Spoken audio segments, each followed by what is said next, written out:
whole chunks of that insulation. As the nerves become more exposed, Dr. Oz says patients feel electric, shooting pain throughout their bodies. The nerves are sending messages back and forth because they're not getting the right kind of input from the brain, he says. Montel says the 1.5 million people in the United States who live with MS suffer a little differently. My main symptom is pain, he says. I have pain from my shins to my toes, 24 hours a day, 365 days a year, and it's been there for the last 10 years. Recently, the pain has spread to Montel's face. It literally feels like you're taking a fork and stabbing me right now. People say, "How the hell do you deal with that?" he says. You have to control yourself. Montel says he has learned psychiatric and psychological techniques to divert his focus from the intense burning sensation. I wrap the pain up and put it in a box, he says. I keep it there, moisten it so I can deal with other things.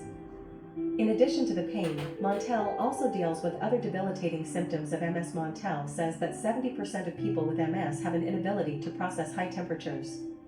For him, that's 85 degrees or higher. It's like your computer gets hot and starts to short circuit, he says. My brain starts to short circuit and I literally start to lose the ability to move. In his book, Living Well Emotionally, Montel writes about a trip to Nevada that nearly ended tragically. After being exposed to extreme heat, Montel says he experienced what some call a chest hug, a freezing of the diaphragm. I thought I was having a heart attack, he says. For the next 5 minutes, I didn't know if I needed to call 911 or if it was the chest hug thing. It was the worst thing I've ever felt. Fortunately, Montel's wife, Tara, was there to support him. One of the things that's so magical about this journey that I'm on is the fact that I have someone who has been on this journey 1,000,000% with me, and that's Tara, he says. She knows when I'm hurting like this. She has the ability to put her arm under mine and make it feel like I'm holding her. It drags me to another place. Montel goes on to say that after his diagnosis, there was a time when he went into his closet and put a gun in his mouth. He says he just wanted to stop the pain in his feet, once and for all. The only thing that stopped me from doing that was the fact that I had really young children at home, he says. So I stood up and said, no, I have a better idea. To make his death look like an accident, Montel says he decided to throw himself in front of a car. I thought, everyone is going to think I fell. I have MS, they're going to catch it, it's no big deal, he says. With a plan in place, Montel says he drove to Columbus Circle in New York City and jumped in front of a cab.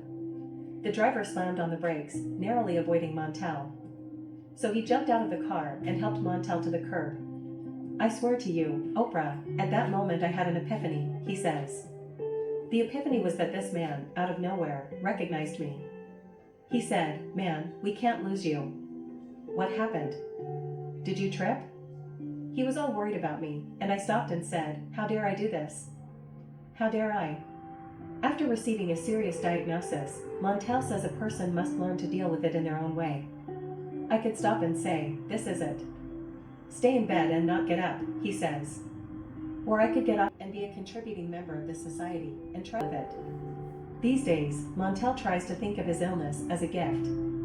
This is what God gave me, he says. Dr. Oz visits Montel's home in Jackson, Tennessee, to see what a day in his life looks like. Every day, Montel says he pays close attention to 3 things: his diet, exercise, and medications.